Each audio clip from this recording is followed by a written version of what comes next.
There, the title of today's presentation is Make the Switch, Transforming Your Design Process with Fusion, or Autodesk Fusion, formerly Fusion 360. There we go. The big thing about Fusion 360 is it's a multi-environment or multi-integration environment, integrating both CAD, CAM, CAE or computer-aided engineering, and PCB and circuit board design into a single cloud software platform. In this webcast or in this presentation, we're going to be looking at some of the top reasons why you should make the switch over to Fusion. Looking at how Fusion's a collaborative first software, and that mindset enables from some seamless teamwork across the user base.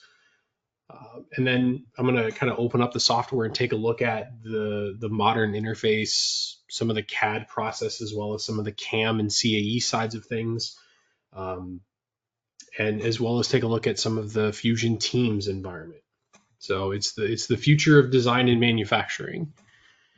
A little bit of a history about Fusion, formerly Fusion 360. Kind of started out in the early 2010s.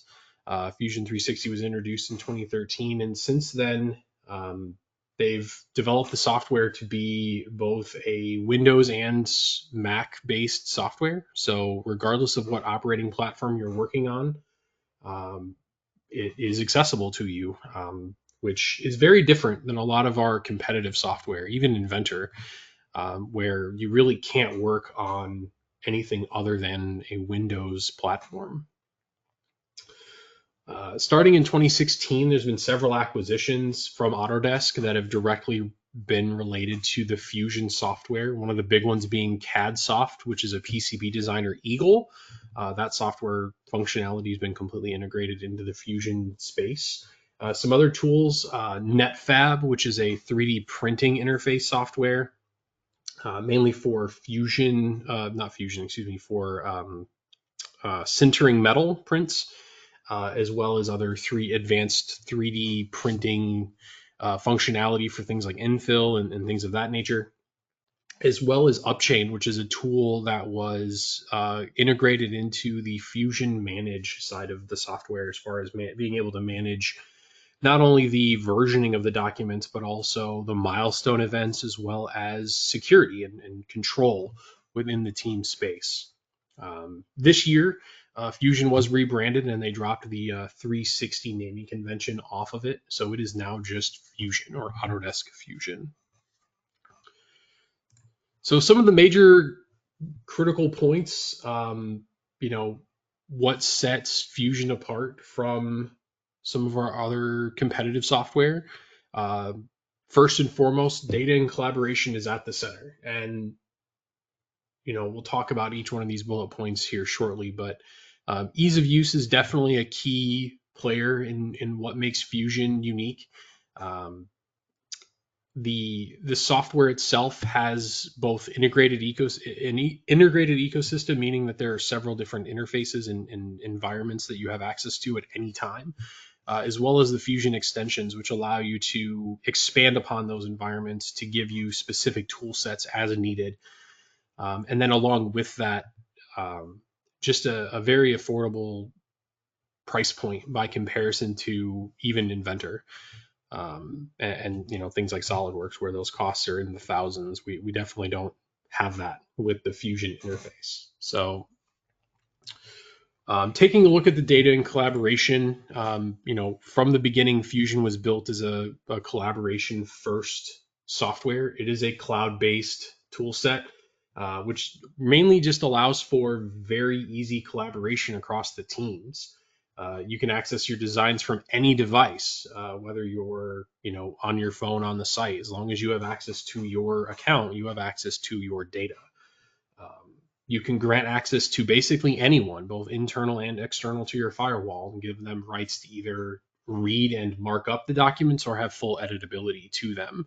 And that ability is very, very unique by comparison to like the Inventor environment, where you're fairly locked down as far as who you can work with, right? You're sending stale data and creating non-truth versions of your documents as you work in that scenario. Whereas with the Fusion environment, again, data and collaboration is at the center of the focus. So at any time, anyone can access the content as you define.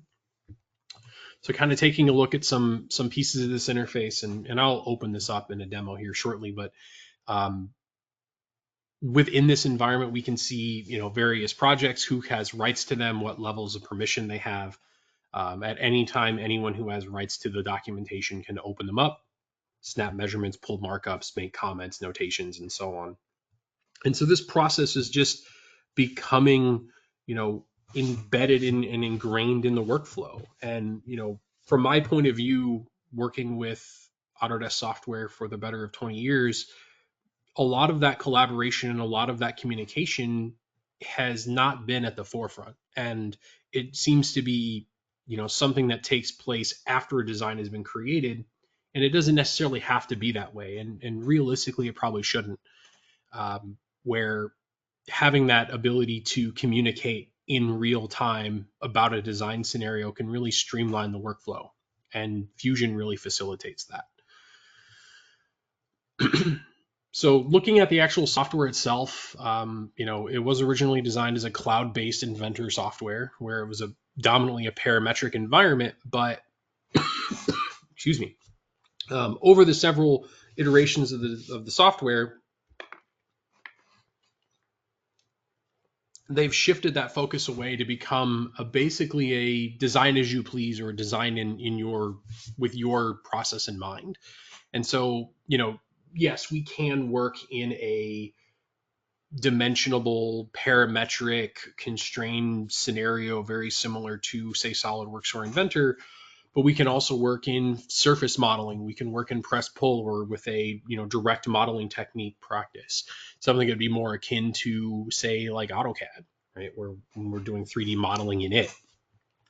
We can also do complete freeform shapes. So we can create these complex geometries and just direct edit those points and meshes that make up those shapes. And within seconds, we can jump back and forth between a part modeling environment, the surfacing, the freeform, the direct editing at any time, and just back and forth as we see fit. And that flexibility is really helpful for creating complex geometry.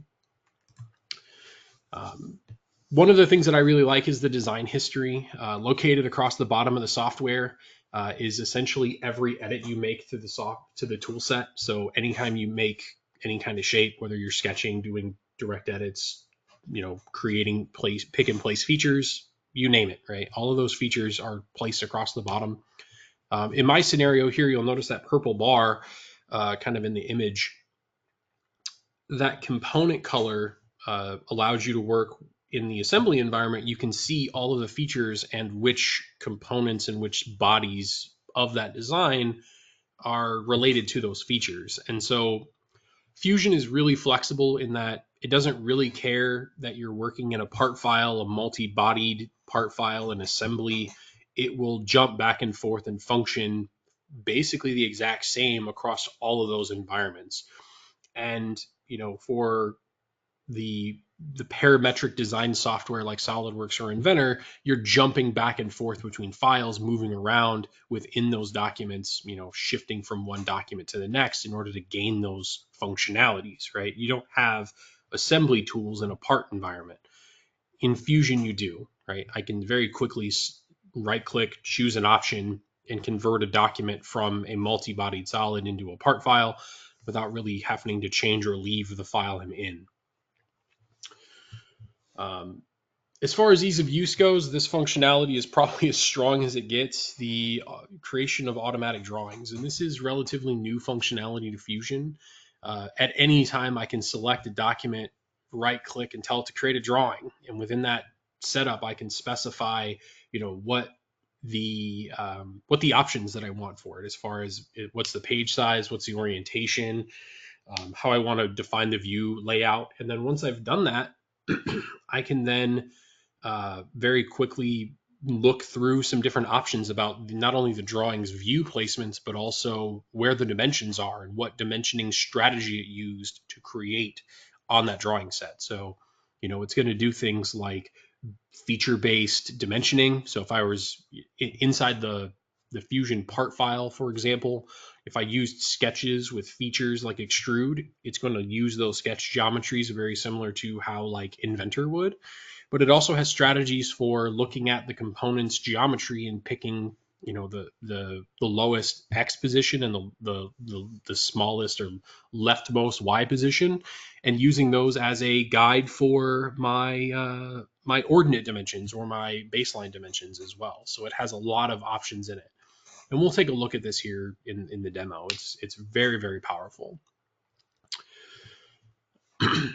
So, expanding upon just the basic design space, there are several integrations embedded within Fusion that allow you to very quickly jump between one practice or one aspect of a design to the next. So, in this case, I have my design tools, but I can just as easily swap this from design to simulation to manufacturing to generating renderings and so on. And there's I think there's 8 or 9 of these total now. So at any time, I can swap between tasks without having to switch files. And all of that knowledge and definition that I've created in those is stored within that singular file, which really generates a lot of very powerful data within that one document. Meaning that if I jump, if I run a simulation and I realize, oh, okay, well, I can, optimize this component, maybe remove geometry from it, add new holes, things like that, I can jump right back into simulation, remesh, resolve, reevaluate, jump right into manufacturing.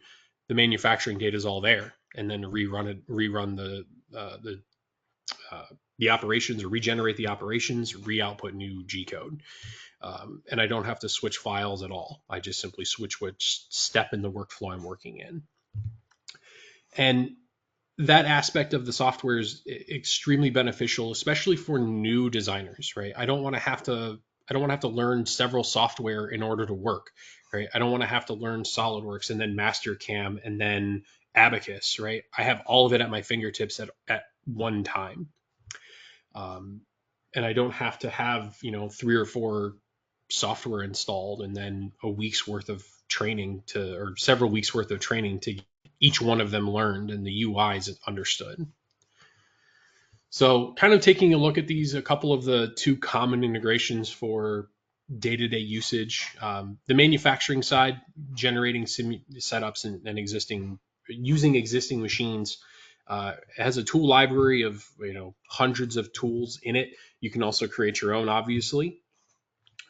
Once you have all of those, the tool and machine libraries built up, you then specify your setup, specify your tooling operations on your components, verify that everything's functional using the simulation tools within manufacturing, and then output NC files with a post library of already defined posts that are all free and accessible and editable.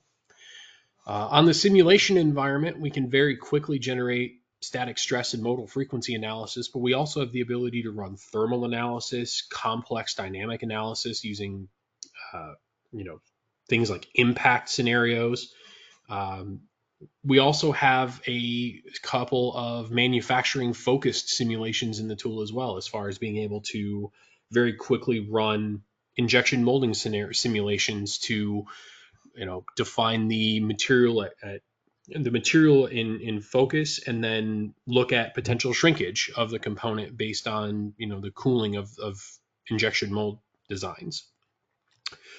And it will help give you design advice at that point to say these areas are going to have weld lines, these are going to have areas of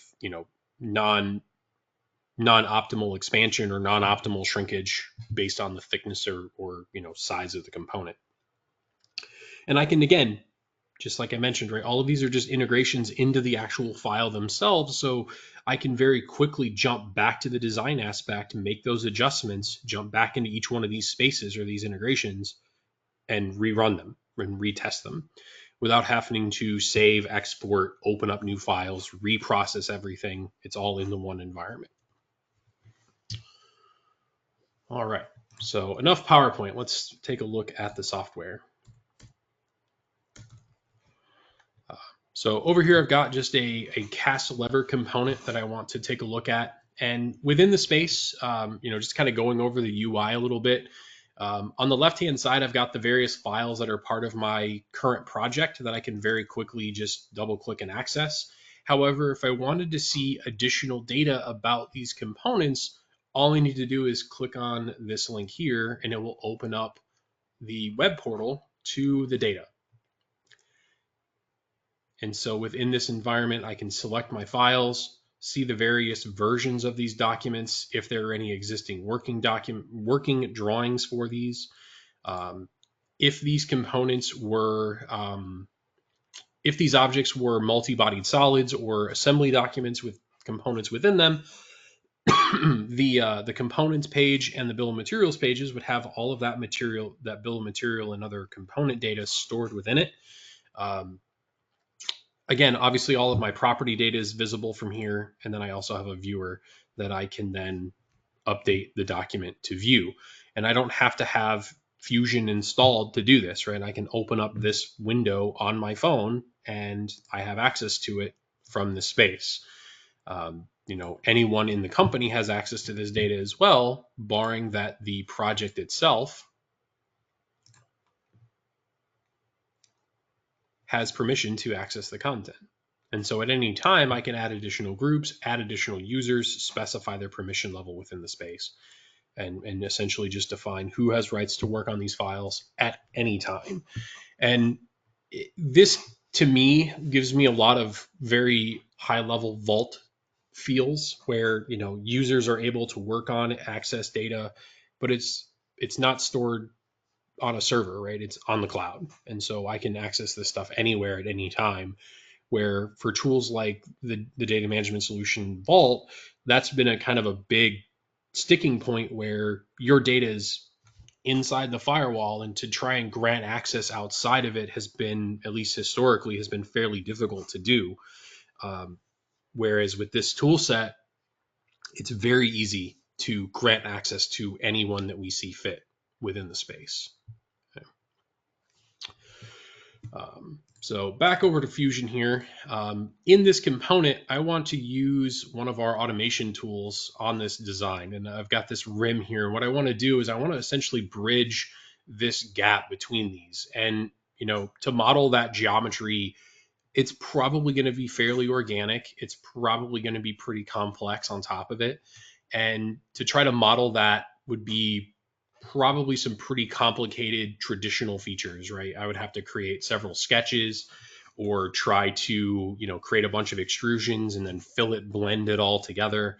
I'm not going to do any of that. So in this case, I'm just going to use the automated modeling. And this step does take a little bit of clicking. So you'll see me in here just going through, selecting the faces I want to bridge.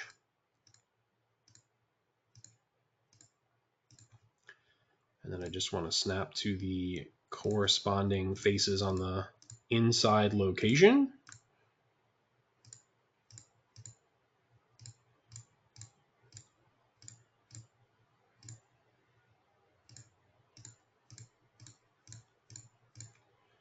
And then from this, I'm just going to tell the software, as far as the automated modeling tools, some additional options. So in this case, I want to tell it, there's some tools that I have the ability to specify areas I want it to avoid. In this case, I don't have any. And then the operation is, do I want to create a new body from this, which I potentially am going to use to merge into this design, or do I want to make a whole new part? In this case, I'm going to tell it to create a new body. And then from here, I'm just going to tell it to generate the shapes. And this is going to take a minute, but what it's doing is it's looking at the geometry that I've selected and looking at potential ways to create that geometry, creating that massive shape within this part.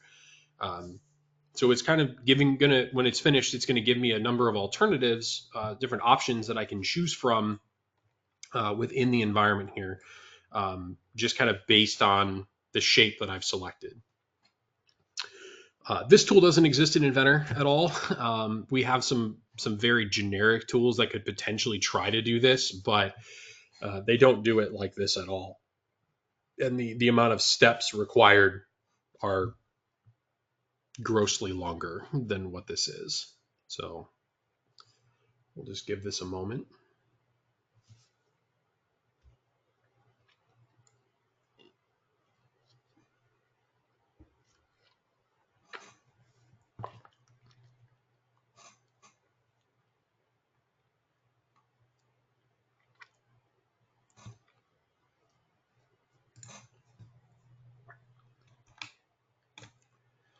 And so in this case, we can see that alternatives 1 and 2 are fairly solid. And as it starts to finish up generating them, it will then update to reflect the changes that it's made for those shapes. And within each one of these, as it creates it, as it finishes generating them, you'll end up with a slider bar on it that allows you to then very quickly come in and adjust essentially the energy that it's used to create the shape. And so, we can increase or decrease the overall mass of that profile. And what each one of these is really going to start showing in here is, as I cycle through these, it's really just the shape of the removal is going to be different for each one. But the general idea here is that it allows me to, cycle between each one and kind of give me an idea of, okay, well, do I want a complete massive shape, or do I want something that's a little more, quote unquote traditional with just like cylinders of volume? In this case, I kind of like number 1, and the minimum energy there gives me still plenty of support material for the internal of this rim. But again, I can very quickly cycle between these and just take a look at each one and adjust the settings as I go. Let's use number 2. That one looks pretty good. With this, I'll hit OK. Software's going to turn.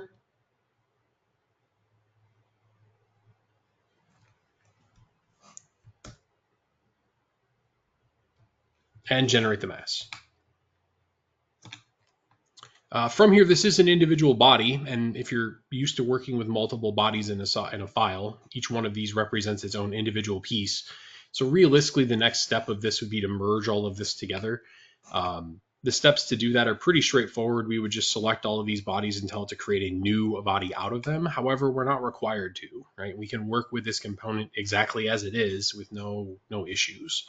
And I can continue to work on this, adding new blends, continue to sculpt on this, punch the holes for the rim itself, or for the mounting of the rim. And again, just create very complex geometry very, very quickly in a way that is unique, right? Using the cloud to calculate shape, for example. So jumping over to my cast lever component, as I mentioned, I've already done the design process, and we can see down here across the bottom of the file that it is, just kind of traditional parametric modeling tools, pick and place features, some sketches with dimensions in them, and so on. And very quickly, I can take this file and jump from where it is to the simulation space. And within the simulation, I can specify what type of simulation I'm trying to run. So in this case, I'm just going to do a static stress analysis, create that study. There are some inputs that it's going to give me automatically. So you'll see here, it's got this quick setup here. I don't need this. I know how to run it. So I'm going to close that. And then, the UI in this has automatically updated to give me the information that I'm after. So within this model, we can see that it's made out of aluminum. If I did want to change the material, I can adjust this. And so we have in here access to a plethora of various materials that would work. Some of them do not, right? Carpet doesn't work because it doesn't have mechanical properties embedded in it. But we can also build our own material libraries to find all of our mechanical and stress and thermal properties on that material and have access to them as well. For the sake of the exercise, I'm going to use just standard aluminum. Now that I have that finished, I could go through the process of simplifying the design. And within the Simplify Design tool, it allows me to do things like remove specific features. So for the sake of simplicity for a simulation, I probably don't need the fillets. Right? So I can come in and say, let's go ahead and remove those specific fillets on the part in order to try to clean up the overall shape of this. Now, in my case, I'm not going to accept this because this part's not that complicated. But if I were working on a very complex, say, plastic part, or, a very complex, maybe 5-axis machined component where it's got a lot of blends, a lot of features in it, the simulation side doesn't really necessarily need them. And so I can simplify it during this process and just simplify it during that environment. That's a big deal, right? When thinking about working within like Inventor, for example, if I want to make a simplified version of the component, I may have to even go as far as saving a copy of it off, because I may have to go in and like delete or suppress a whole slew of features in here. This environment has its own simplification and it's stored only in this environment, which gives me a lot of flexibility when working with these parts. As far as creating constraints, pretty straightforward, right? I know I'm going to pin a couple of these locations, so we're just going to pin those in place. I'm then going to apply a load to this component. And in this case, I just want to define this based on the vector itself. So in this case, instead of extruding it or doing the direction downward, I'm just going to choose a new edge. And then from here, I can just specify the force on that component. In this case, we're just going to say that it's 250 pounds force on that component. Change the unit. Pound force. There we go.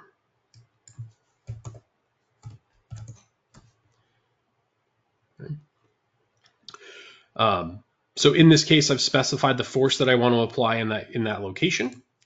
Kind of working my way down the line. I don't have any contacts. I'm working in the assembly environment. Fusion does not care, right? If you want to run simulations on an assembly, you can define the contacts amongst those components within the space.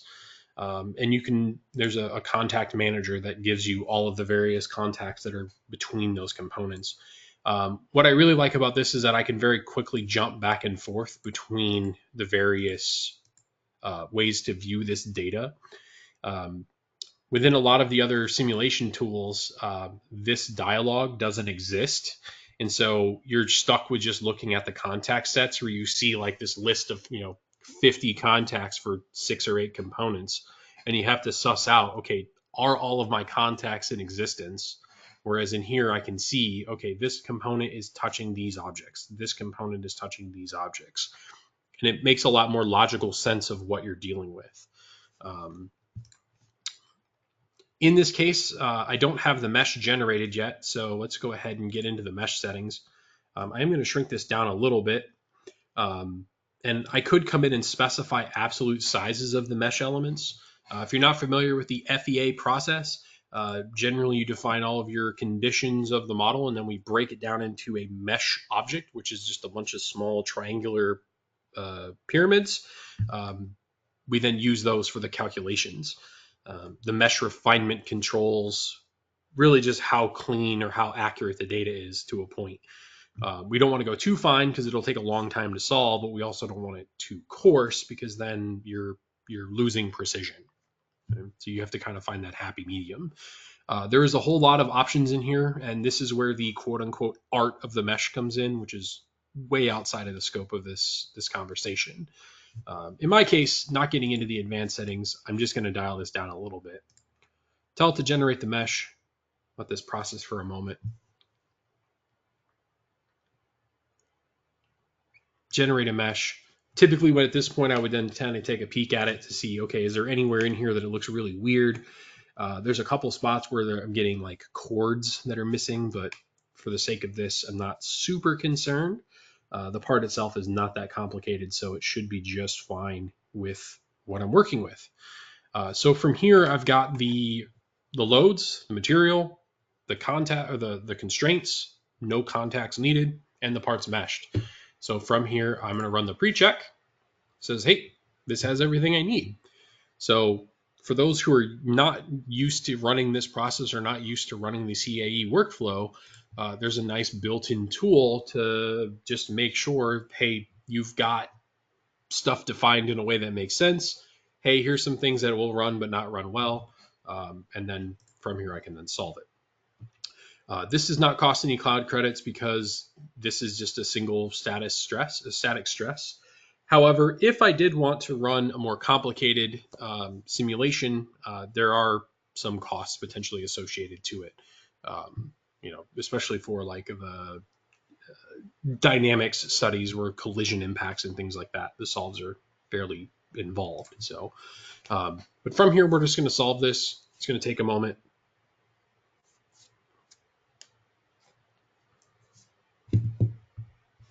On the left-hand side at the bottom of the data field, we can see the simulation progress. And within that window, it's going to kind of give us some input. Additionally, up here, we'll see our status field. So this is going to jump. It's not going to, tick along.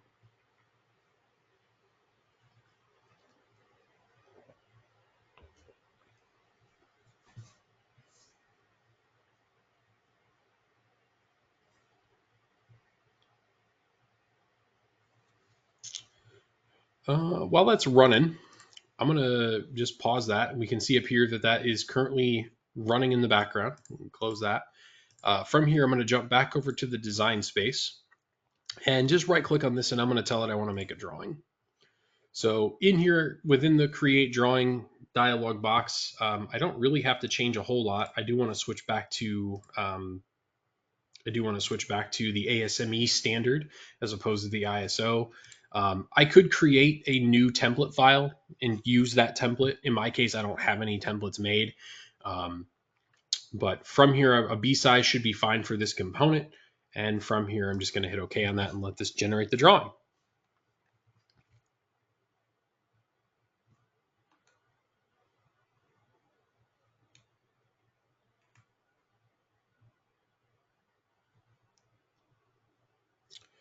So from here, I do need to specify where my base view is, but once I select that, the rest of the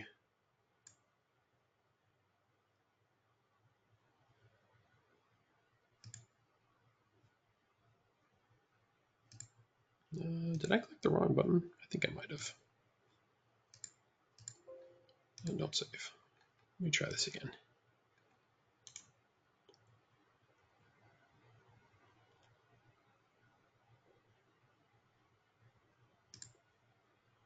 Automatic. I did not notice that it had switched over to the automatic or not automatic mode. So just going to click through these options again. It's a B size. As far as the sheet creation, we're going to use the first level. There's no hierarchy in this file. So it doesn't need any of those options. But from here, we'll see that it's going to generate the working drawing. It can take a couple minutes. While this is running in here, we do have the notification center up here and the drawing is ready. But if I come up here and look, we also see that our static stress analysis is done.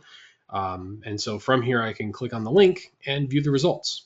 And so within the space, it's going to give us some result details. We can see that our minimum safety factor is well within the range, and it's giving me some feedback about potential recommendations, right? Potentially use the shape optimization tool to remove unnecessary material, maybe try less material or switch to a different component, or even, go down to the generative design environment and try to remove weight from the component. And so, from here, we have all of our results. We can very quickly jump back and forth through, see the total amount of stress on this component, see how it's distorting it. Right now, we're seeing the results are exaggerated within the view. And I can come in and change the display of this to not be, the exaggerated display. And in here, we can see that displacement is very, very minor on this component. So in this case, 0.027 inches or millimeters. So very, very small amount of displacement in this part, which tells me that this overall area might be, overly engineered. So from here, I can step out of the result space, jump back over design. I could even go into generative design in here. Get the learning panel out of the way. Create the study.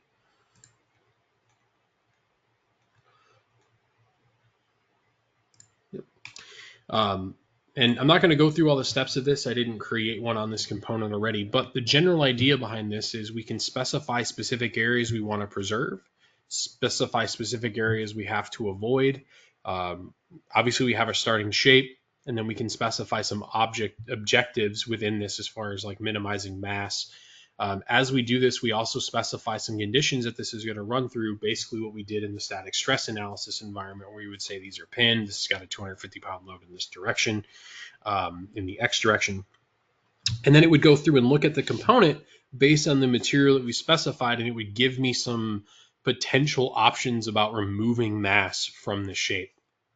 And as we finish that process, it would then generate essentially a new body within this cast lever component that we could then use to either subtract from the existing, use as a Boolean operation, different, tons of different options available to us to simplify this design.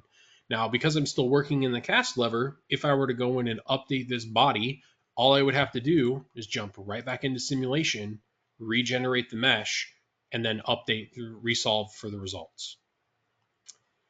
During this whole process, right, the drawing was being created in the background. And in the drawing, we can see in here that it created a number of dimensions and view placements on its own for me. However, I can specify different ways I want to potentially dimension this. So I can use ordinates, maybe some symmetric dimensions, really gross tolerance stacking chains in this case, which really aren't too bad. But yeah, just a number of different potential options available to me on how I might want to create the dimensions.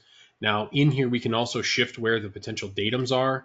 I can manually select a given location as a guide for all of my dimensions in the part, and so on. From here, there's only really one of these that I need to fix, and this one right here is a little bit unclean. It doesn't know exactly where to place things like dimension text. It might do things like this where it overlaps dimensions, so I might want to consider moving this to the bottom side and updating positions of these. But it's done a lot of the work for me as far as creating the working drawing. At this point, I can then come in and finalize it or clean it up from here in order to try to end with a functional working drawing. All of your standard dimensioning and annotative tools are available. So creating center lines, center marks, other annotative text, and so on, symbology, you name it, it's all here. It does create the drawings as its own separate file. So I am going to save this one off. And we'll see here that file gets saved. Also note, in the Fusion environment, the data page here, it keeps track of the versions of them. So at any time, if I needed to jump back in time, I could do so. These files are also directly related to the original design. So, in this case, if I jump back over to the design page, I can make edits to the very first feature that was created, update these dimensions, change the part, finish the sketch, which updates the part definition. I can jump back into the simulation space. We'll see here that these just simply need to be regenerated and resolved. I'm not going to go through the results step. But additionally, all of my other environments are also in place. So during this whole workflow, I've had the manufacturing side already fairly well set up in here. I just need to edit this, let the setup update. And then all of my manufacturing processes are already in place and are already recalculating. So in this case, we'll just tell this to regenerate the toolpaths.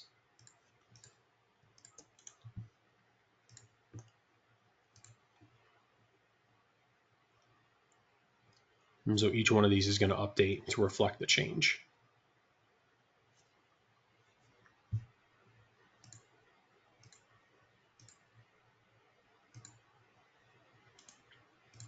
Come on now.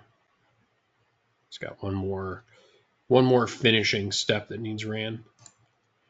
I don't know why the setup block is displaying that way. It's not supposed to do that, but once this adaptive cut finishes up, come on now. And as I touch it here, you can kind of see what it's doing. It's just the final cleanup there. But from here, I can simulate all of the operations and see the stock block in place and visualize the cutting of this component. I'm going to speed this up just a hair. And the general idea here is that, we can specify what tools we're using. All of our various tool libraries that we have in the real world can be embedded inside of Fusion, and we have access to them at any time while we're working in here.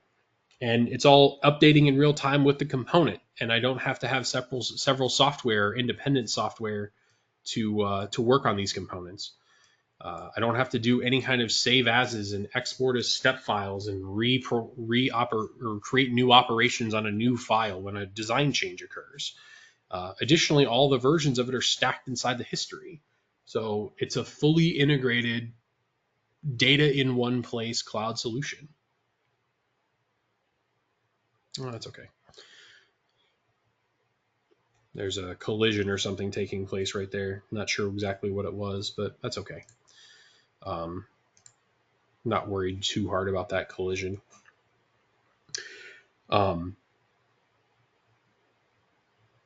Yeah, I really like this. It's it's a very easy tool to get into, to work with, to have all of the data stored in one place on one file.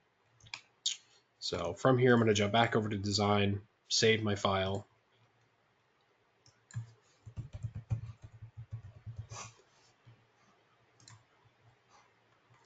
And we'll see there that version 8 gets updated.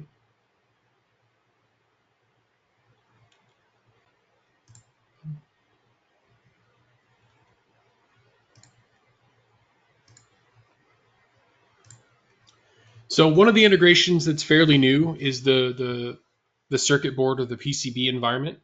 The ECAD tools within the software really just empower you to very quickly troubleshoot, generate the working layouts both in the schematic space as well as the I'm going to call it the panel space, but the 3D environment as well as the schematic environment.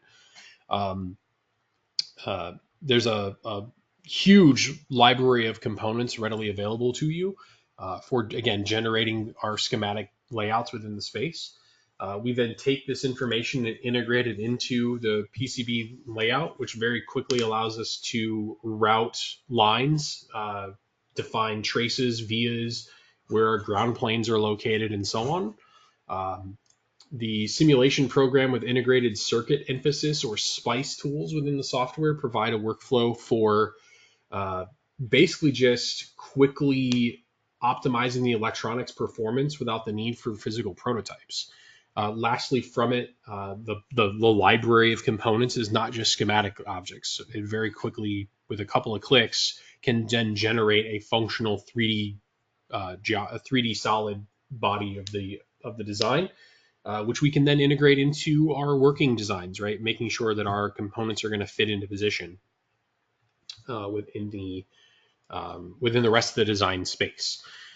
This is the Eagle functionality that was acquired by Autodesk, and it's extraordinarily robust, being able to very quickly generate circuit board layouts, generate all the componentry, and output functional, not only 3D solids, but also Gerber files that we can then send to manufacturers to generate the circuit boards.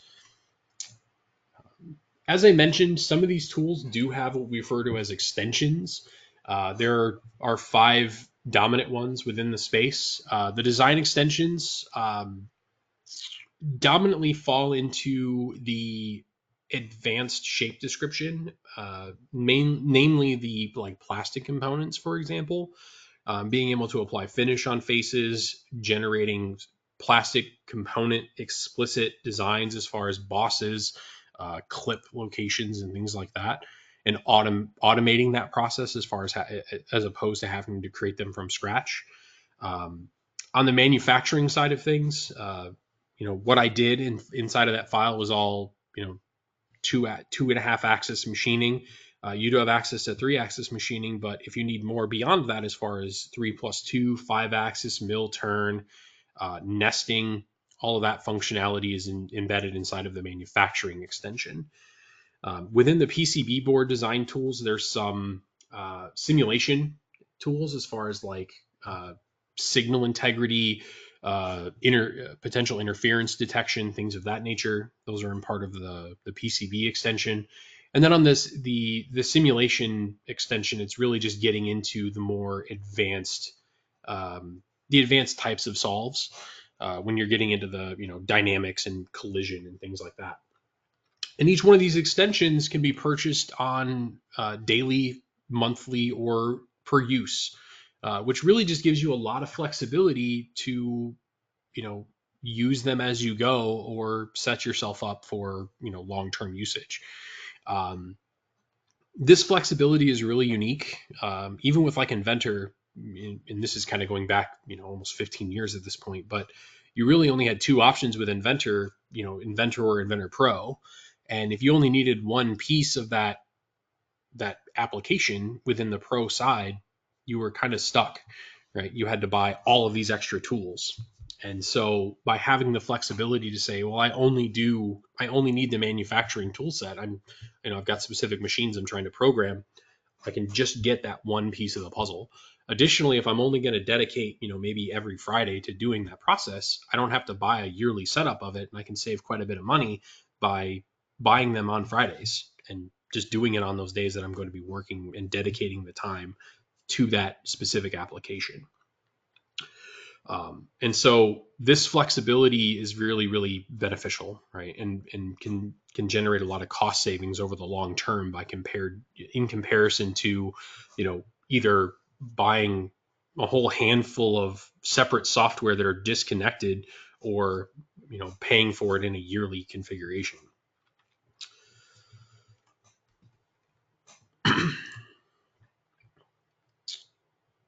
So with that, I'll jump over to the presentation. I think it's this one. No. Sorry, new GoToWebinar interface. Here we go.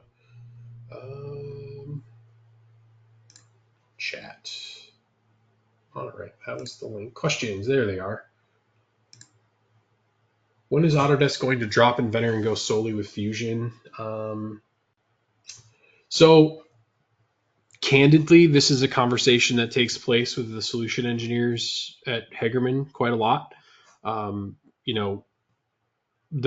big difference and the dominant difference between Fusion and Inventor is the cloud storage, right?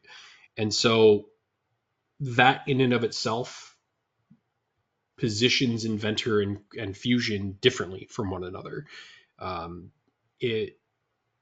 Yes, the R&D in Fusion is quite substantial, but is it as established as Inventor? No. And at this point, it would take a decade, if not longer, to get there. A lot of companies can't use the cloud for storage, and that in and of itself makes Fusion a non-competitor for them. Here in Indianapolis, where I'm located, we have several companies that considered Fusion as an option and very quickly no longer thought of it as an option because it wasn't possible for their company's corporate cloud stance, right? A lot of military companies can't use a cloud. A lot of education companies, agrofab, pharmaceutical companies, especially at the largest scales, they don't want their data stored on cloud servers. They want it stored internally, and Fusion is not a tool for that. There are some functionalities in Fusion that are unique to Fusion that are not available in Inventor. Within manufacturing, for example, there's a tool called Steep and Shallow. It uses the cloud to calculate the tool paths. We can't do that in Inventor. We don't have the access. We don't have the functionality, or at least there's been some kind of an obstacle that's prevented that from coming through. The generative shape design that I did for that rim shape, right? It's cloud-based computation. It's not something that's going to realistically show up in Inventor. Inventor can handle 20,000 part assemblies. I severely doubt that Fusion is ever going to get to that capability. The scale is just not there. So instead of thinking of, Inventor and Fusion like mechanical desktop and Inventor, I would think of them as different tools for different users. And Autodesk has really positioned themselves in that way.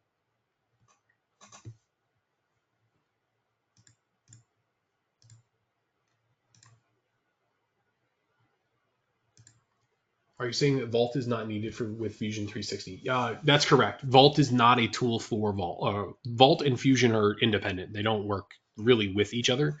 I can send files from the Vault through what's called the desktop connector to Fusion if I wanted to work on them within the Fusion software. However, the UI and the workflows for them are fairly separated from one another. Vault is predominantly a tool for Inventor, Office documentation, inside the firewall tools. Fusion has the cloud space and Teams, or Fusion Team and Fusion Manage to work with those documents as a separate tool set.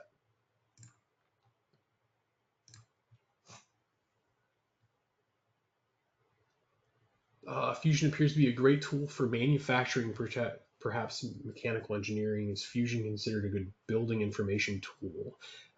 Fusion is not a BIM modeling tool set. There's no BIM connections in it yet that we've been privy to. And as you mentioned, right, it would be great for like a company that's making boilers or making air conditioning systems or HVAC parts, things that could potentially be used in a BIM system. But they would have to export the files and then send them to, say, Revit, for example. It's not a building information modeler at all.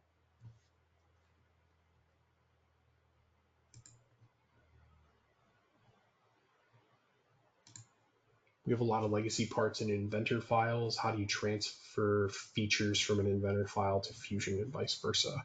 So Inventor and Fusion are, for lack of a better term, separate software, right? So if I open up an Inventor file in Fusion, that document will not have the feature tree. It's treating it as an imported file, and vice versa, right? If I open up if I export a Fusion file out of the Fusion space, I do have the ability to open it in Inventor, but it's opening it using AnyCAD, and that file is essentially neutral. It doesn't have any of the feature tree or feature knowledge. There's no translation there. And the easiest thing I would equate it to is they are separate software, so they're not necessarily speaking on the same language.